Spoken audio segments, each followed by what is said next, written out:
ఈ బాస్మతి రైస్ అండి. ఇవి పాతవి తీసుకోండి. బాస్మతి రైస్ చాలా టేస్టీగా ఉంటుంది. కొత్తవి తీసుకుంటే అంతగా మంచిగా ఉండదు. పాతవి అయితే బాగుంటాయి. టేస్ట్ అయినా సువాసన అయినా బాగుంటాయి బాస్మతి రైస్. పాతవి తెచ్చుకోండి, కొట్టలో తెచ్చుకుంటే. నా వీడియో కనుక మీకు నచ్చుంటే ఒక లైక్, షేర్, కామెంట్ చేసి సబ్స్క్రైబ్ చేసుకొని పక్కనే ఉన్న గంటను కొట్టండి. Please subscribe. బాస్మతి రైస్ని ఎప్పుడైనా ఇట్లా పిసికి కడగొద్దు. కడగకుండా మామూలుగా ఇందులోనే ఇట్లా చేతితోటి ఇట్లా బియ్యాన్ని ఇట్లా గుండ్రగా ఇట్లా అటు ఇటు గుండ్రగా తిప్పుకోండి అంతే. పిసికి మాత్రం కడగొద్దు. కడగడం వల్ల మనకు బాస్మతి రైస్ ఇరిగిపోయే అవకాశం ఉంటుంది. అందుకని పిసక్కుండా ఇట్లా మామూలుగా ఒక 2 సార్లు కడుక్కోండి అంతే. పిసక్కు మాత్రం పిసకొద్దు. ఈ కడుక్కున్న బాస్మతి 2 సార్లు కడిగాను. వీటిని కనీసం అర్ధగంట నుంచి గంట వరకు సేపు నానబెట్టుకోవాలి. ఒకవేళ మీకు టైం ఉంటేనే గంట సేపు నానబెట్టుకోండి.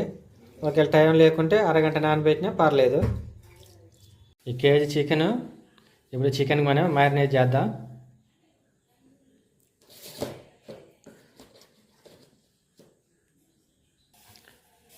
ఒక 2 స్పూన్లు కారం,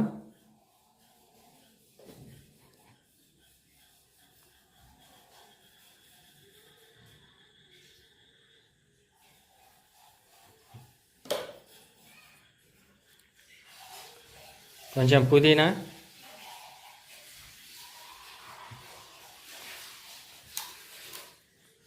కొంచెం కొత్తిమీర,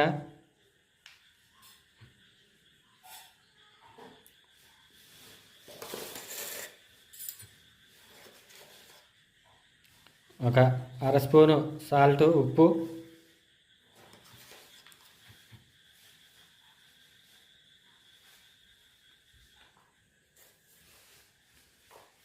బిర్యానీ మసాలా ఒక 3 స్పూన్లు,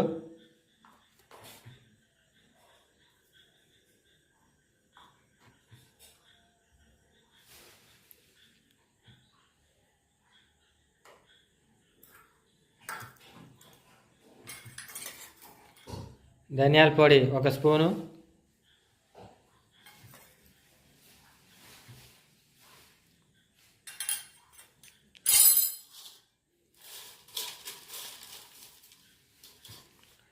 ఫ్రైడ్ ఆనియన్స్ చూడండి ఎంత బాగా వేగాయో. ఫ్రైడ్ ఆనియన్స్ సౌండ్ చూడండి ఎలా వస్తుందో. కలర్ కూడా చూడండి ఎంత కలర్ఫుల్గా ఉన్నాయో. మనం ఉప్పు వేయడం వల్ల ఇలా కలర్ వస్తుంది. ఇప్పుడు ఇందులో సగం ఫ్రైడ్ ఆనియన్స్ వేసుకుందాం.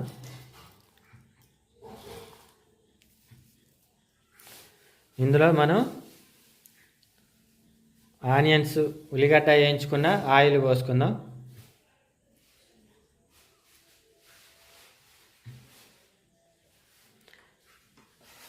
ఇప్పుడు వీటిని మొత్తం కలుపుకుందాం. చికెన్కి బాగా పట్టేటట్టుగా కలుపుకోవాలి.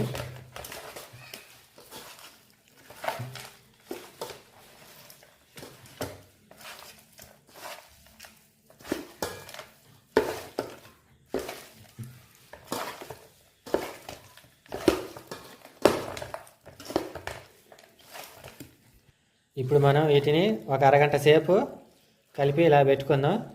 ఒక అరగంట సేపు పెట్టుకోవడం వల్ల మన ముక్కల్లోకి ఈ మసాలా మొత్తం గుంజుకుంటుంది. గుంజుకున్నప్పుడు మనకి ముక్క టేస్ట్ వస్తుంది. మనం ఇందులో ఎలాంటి మసాలా వేయాల్సిన అవసరం లేదండి. మనం ఒక్క మసాలా వేసుకుంటే చాలు, జబర్దస్తుగా ఉంటుంది చికెన్ బిర్యానీ. ఆ మసాలా ఎలా చేయాలంటే నేను ఆల్రెడీ ఒక వీడియో చేశాను. ఆ వీడియో చూసి చేయండి. చేసి అది ఒక్క మసాలే కేజీకి మన టీ స్పూన్ తోటి ఒక 3 టీ స్పూన్లు, 3-3.5 టీ స్పూన్లు వేసుకోండి. ఒకవేళ మసాలా ఎక్కువ తినే వాళ్ళైతే 4 వేసుకోండి. కొంచెం తక్కువ వాడే వాళ్ళైతే ఒక 3 స్పూన్లు అట్లా వేసుకోండి. ఇప్పుడు ఇందులో 2 స్పూన్లు అల్లం, 1 స్పూనున్నర, 2 స్పూన్లు వేసుకోండి కేజీ కాబట్టి. ఒక నిమ్మకాయ రసం,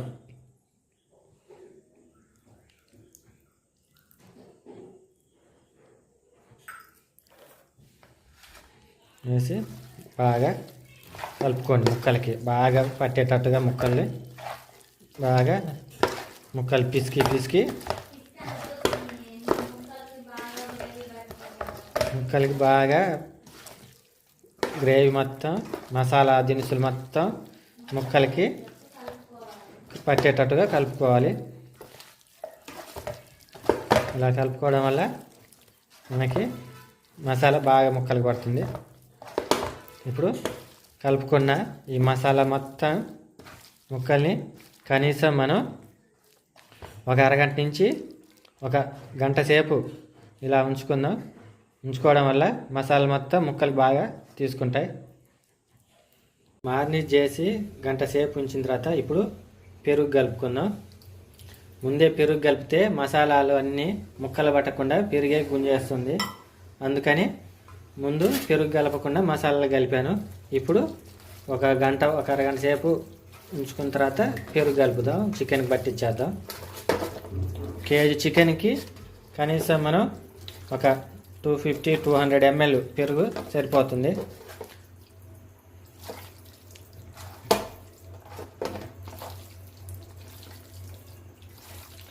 పెరుగు కూడా చికెన్కి బాగా పట్టేటట్టు కలుపుకోవాలి.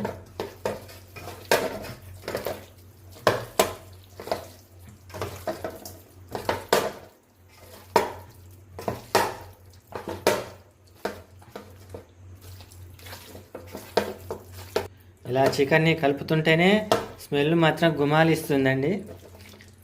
ఇంకా బిర్యానీ చేసుకుంటే మాత్రం అసలు ఆ టేస్ట్ ఇంక అసలు అదిరిపోద్ది. అసలు అంత బాగా వస్తుంది టేస్ట్. ఈ స్మెల్కి అంత గుమాలించే స్మెల్ మొత్తం మనకి కేవలం మసాలా వల్లనే వస్తుంది.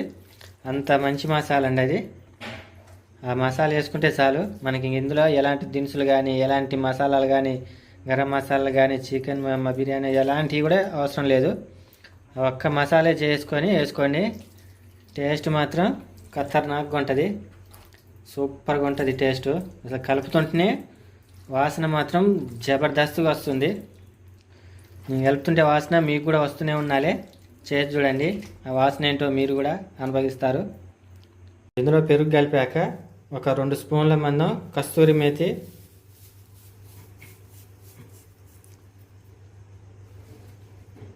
ఒక 5-6 మిర్చి యాడ్ చేసుకుందాం. యాడ్ చేసుకొని వీటిని కూడా బాగా కలుపుకుందాం.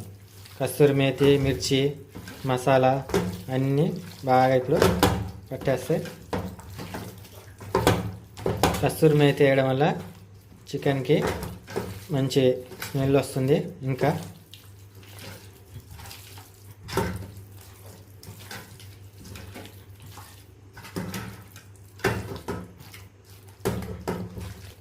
కలుపుకునేటప్పుడు జాగ్రత్త అండి. ఎందుకంటే ఇట్లా ఎముకలు ఉంటాయి. ఎముకలు కుండి ఏళ్ళకు కుచ్చుకునే అవకాశం ఉంటుంది. జాగ్రత్తగా కలుపుకోండి, ఎలాంటి ఇబ్బంది లేకుండా.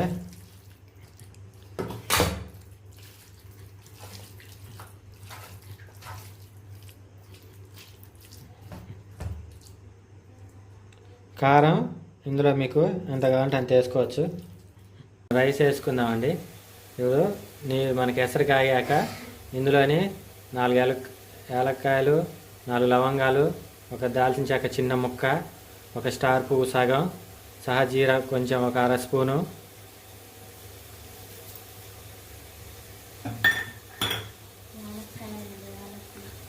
బిర్యానీ ఆకులు ఒక 3 వేసి బాగా మరగబెట్టుకుందాం. దీన్ని మసాలా దినుసులు ఎసరు మరిగాక కొంచెం ఇందులో ఇప్పుడు కొంచెం కొత్తిమీర, కొంచెం పుదీనా వేసుకుందాం.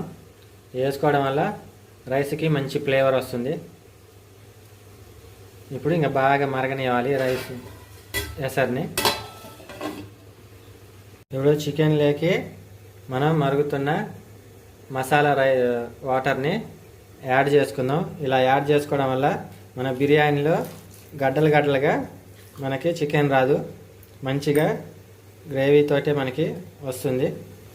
ఇలా వాటర్ యాడ్ చేసుకోవడం వల్ల మనకి చికెను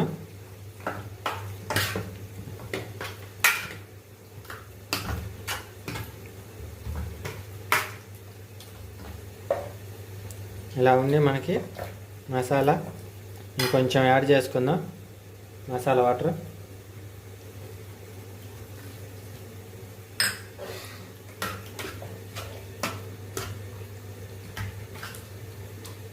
మనకి వాటర్ యాడ్ చేసిన తర్వాత మనకి చికెన్ అనేది ఇలాగా కొంచెం లూజ్గా ఉండాలి.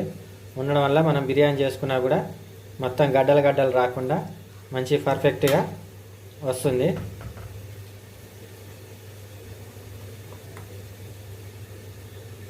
కాగింది. కాగాక మనం ఈ బాస్మతి రైస్ని ఇందులో వేసుకుందాం.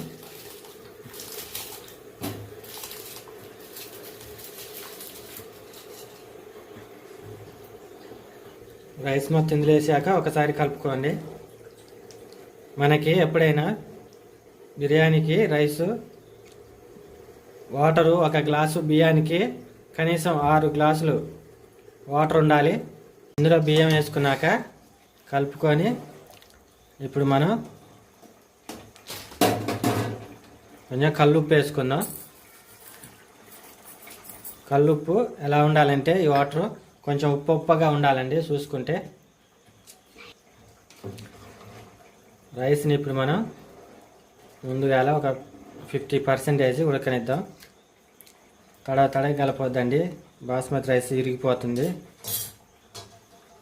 మనకి రైసు ఇలా కొంచెం బుడగలుగా వచ్చినప్పుడు ఒకసారి కలుపుకోండి. అది నిదానం కలపండి. కలపడం వల్ల నిదానంగా రైస్ ఇరగకుండా ఉంటుంది. మనకి ఇప్పుడు రైసు 50% ఉడకాలి.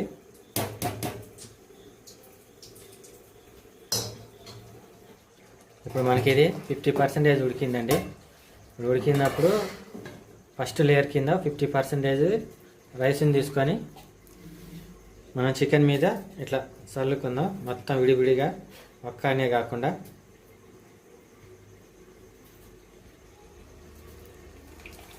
ఆ 50% ఉడికాక ఇలాగా రైస్ మీద చల్లుకొని మొత్తం వెడల్పుగా.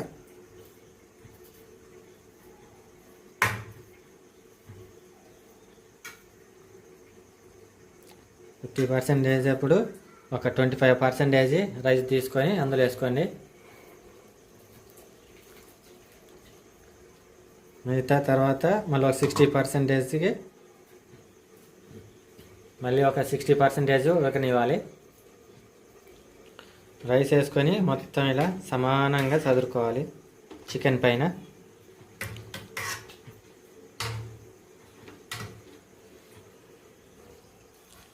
ఒక 60% ఉడికేంత వరకు చూసుకొని. ఇప్పుడు 60% రైస్ ఉడికింది. మళ్ళీ రెండో లేయర్ వేసుకుందాం.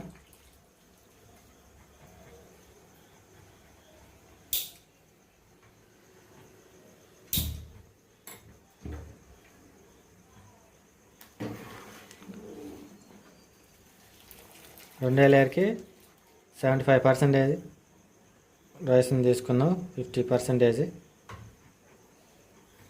ఇప్పుడు దీన్ని మొత్తం మళ్ళీ సమానంగా సదురుకుందాం చికెన్ మీద.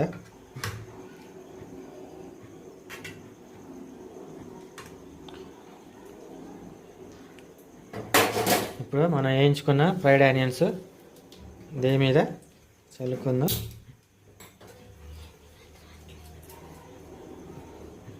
ఫ్రైడ్ ఆనియన్స్ వేసుకోవడం వల్ల బిర్యానీకి మంచి టేస్ట్ వస్తుంది. ఒకవేళ మీ దగ్గర ఫ్రైడ్ ఆనియన్స్ లేకపోతే వదిలేయండి, వేసుకోవాల్సిన అవసరం లేదు. లేదంటే ఇప్పుడు మొత్తం రైస్ వేసుకుందాం. మనకి ఆల్మోస్ట్ అయిపోయింది. ఇప్పుడు 80% మనకు ఉడికిన తర్వాత మొత్తం తీసి చికెన్ మీద వేసుకుందాం. 80% మనకి ఉడికిన తర్వాత మొత్తాన్ని చికెన్ మీద సదురుకుందాం.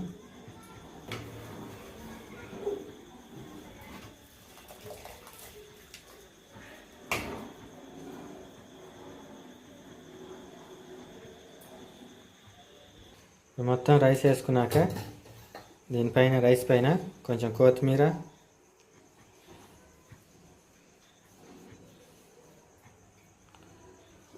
మిగిలిన ఫ్రైడ్ ఆనియన్స్